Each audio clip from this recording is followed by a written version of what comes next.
दो युद्ध और लड़े 1971 का। उस वक़्त हम 1971 युद्ध में हुसैनी वाला हेड फिरोजपुर में थे। वो लड़ाई पूरी होने के बाद अगला युद्ध श्रीलंका पीस कीपिंग फोर्स जो श्रीलंका में 1967 में 1987 में ट्रिंकोमाली वहाँ से LTTE के साथ लड़ा। श्रीलंका का युद्ध लड़ा। तो मैं बोल दूं। साथियों, आज हमारे साथ रिटायर्ड कैप्टन विजय सिंह जी बामणु हमारे साथ वार्ता के लिए मौजूद है। विजय सिंह जी को पूरी हम नौकरी के बारे में, रेजिमेंट के बारे में, कब भर्ती हुए थे फौज में, उसके बारे में पूरी जानकारी आपको विजय सिंह जी आपने बताया। विजय सिंह जी, सब पहला दर्शकों ने आप पूरा परिचय बताओ। जय माता दी की।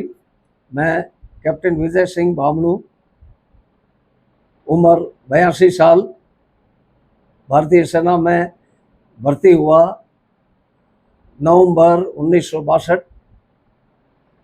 आधी ट्रेनिंग करने के बाद हाईफील्ड रेजिमेंट में पोस्टिंग भेज दिया गया।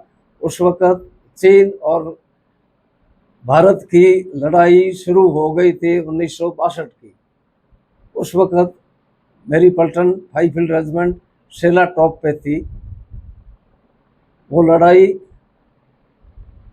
15 अक्टूबर 1962 को शुरू हुई और 29 नवंबर 1962 को बंद हुई।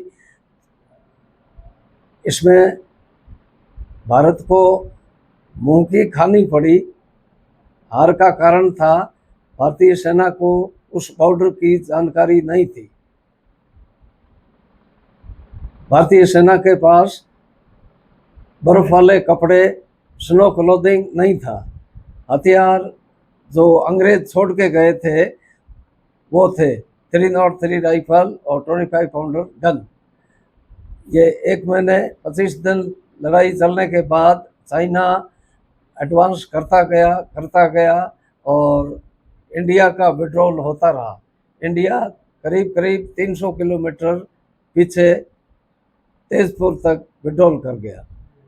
हमारे लोग विड्रॉल में फंस गए। मेरी पलटन के 7 अफसर, 7 जैसियों और 102 जवान शहीद हो गए, 30 जवान कैद हो गए। उस वक़्त हम बामणु के 3 लोग उस रेजिमेंट में थे। मैं कैप्टन विजय सिंह उस वक़्त रिक्रूट था, सिपाही था। नायक गिरधारी सिंह चौहान उस वक़्त पलटन में हाजिर थे और नायक नारायण सिंह नरावत वो भी उस वक़्त उस पलटन में हाजिर थे, लड़ाई में हाजिर थे। और नारायण सिंह जी टेंगा वैली में, टेंगा ब्रिज के पास चाइना के लोगों ने उनको कैद कर लिया। वो प्रिजनर ऑफ वार हो गए और इसके बाद लड़ाई बंद हो गई। हम लोग अपने अपनी भूटान का रास्ता अख्तियार किया। भूटान होते हुए इंडिया को वापस आए। और आपने कौन सी लड़ाई लड़ी देश के लिए? इसके 2 साल बाद तुरंत 1965 की लड़ाई शुरू हो गई। उस वक़्त हम पश्चिमी सेक्टर में थे। सबसे पहले 6 सितंबर 1965 को डेरा बाबा नानक से लड़ाई शुरू की। 6 सितंबर की रात में 2 बजे लगातार आर्टिलरी का फायर, इन्फेंट्री ब्रिगेड आगे था, हाईफील्ड रेजिमेंट ने पूरी रात फायर किया।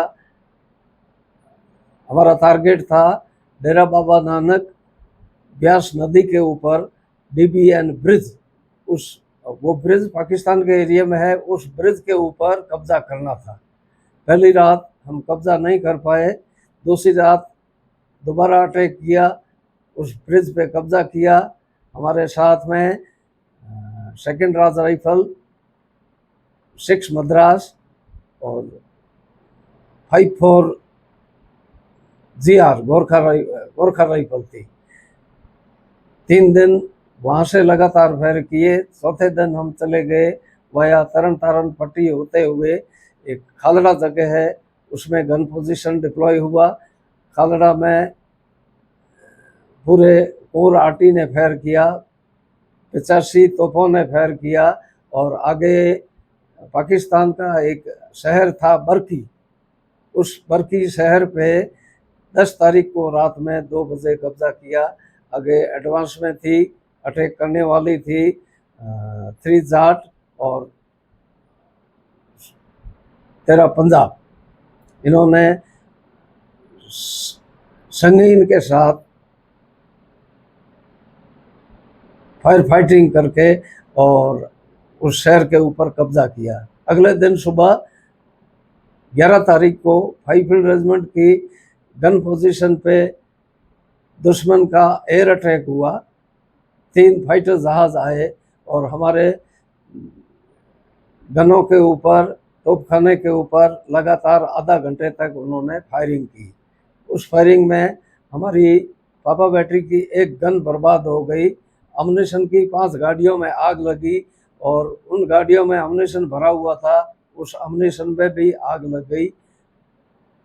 आधे घंटे के बाद वो जहाज़ वापस चले गए और हम दूसरे दिन वहाँ से अगले अटैक के लिए आ गए। एक जगह का नाम है भिखीपिंड। 2 दिन भिखीपिंड में रहे। तीसरे दिन हम पाकिस्तान की नहर, उसका नाम इछुगल कैनाल, उस कैनाल के साथ साथ लगातार फायर करते रहे और 23 तारीख फायर करते करते वहाँ 22 सितंबर को हम लोगों ने फायर सपोर्ट किया और 3 जाट ने एडवांस करके और पाकिस्तान का एक बहुत बड़ा शहर डोगराई, उस डोगराई शहर पे कब्जा किया। इसके बाद लगातार हम इछुगल कैनाल पार नहीं कर सके क्योंकि इछुगल कैनाल के ऊपर उनका बहुत तकड़ा डिफेंस था। पिल बॉक्स थे कंक्रीट के बने हुए, वो मोर्चे उन्होंने छोड़े नहीं और हम नहर पार कर सके नहीं। 23 सितंबर 1965 रात में 3 बजे सीज फायर हो गया।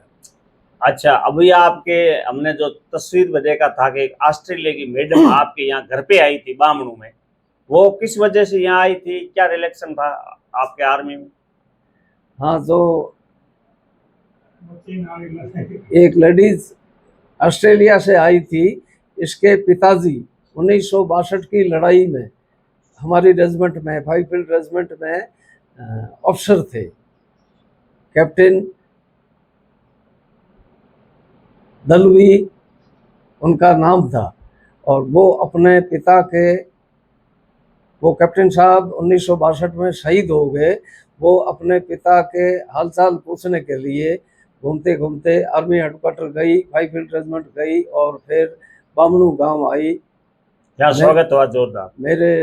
हमने उसका, ऑस्ट्रेलियन लेडी का, चार्ली का बहुत बड़ा स्वागत किया बामणू गांव में और उसने अपने पिता के पूरे हाल चाल पूछे। अच्छा, ठीक है, बहुत बहुत धन्यवाद साहब, आपने ये जानकारी दी। नमस्कार, धन्यवाद। जय राजस्थान, जय भारत।